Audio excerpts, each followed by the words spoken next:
మనం personal loan కనుక perfect కట్టేసాం అనుకోండి, ఇంకా అప్గ్రేడ్ చేసి ఎక్కువ లోన్ ఇస్తారు. మనం వెహికల్ లోన్ కనుక సరిగ్గా కట్టామనుకోండి, అప్గ్రేడ్ చేసి ఎక్కువ లోన్ ఇస్తారు. ఇట్లాగా లోన్స్ ఇచ్చేది పెర్ఫార్మెన్స్ బేస్ మీద ఆధారపడి ఉంది. అట్లాంటి పెర్ఫార్మెన్స్ పోటీలనే కేంద్ర ప్రభుత్వం రాష్ట్రాలకు పెడుతుంది. తద్వారా ఆంధ్రప్రదేశ్కి 5,500,000 కోట్లు అదనపు లోన్ తీసుకునేటువంటి అవకాశం ఏర్పడింది. విద్యుత్ మీటర్లని సెటరైట్ చేసినందుకు గాను ఈ అవకాశం వచ్చింది. కానీ రాష్ట్రం వినియోగించుకోలేదు. రాష్ట్ర విద్యుత్ సంస్కరణ సమర్థవంతంగా అమలు చేసినందుకు 0.5% అదనంగా రుణాలు పొందేందుకు ఏపీ ప్రభుత్వానికి కేంద్రం అనుమతి ఇచ్చింది. విద్యుత్ సంస్కరణ 3 ప్రధాన అంశాల అమల్లోకి తీసుకొచ్చినందుకు ఈ అవకాశం ఇస్తున్నట్టు ఆర్థిక మంత్రిత్వ శాఖ పేర్కొంది.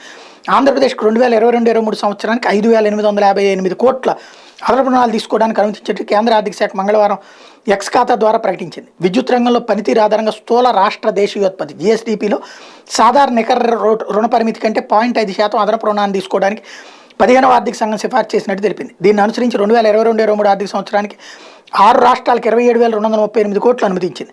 2021-22లో ఇదే విధంగా 12 రాష్ట్రాలకు 39,175 కోట్లు అనుమతించింది.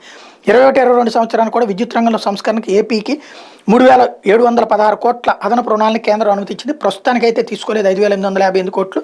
రేపు మాపు తీసుకుంటారు, మొహమాటం ఏమి ఉండదు వీళ్ళకి.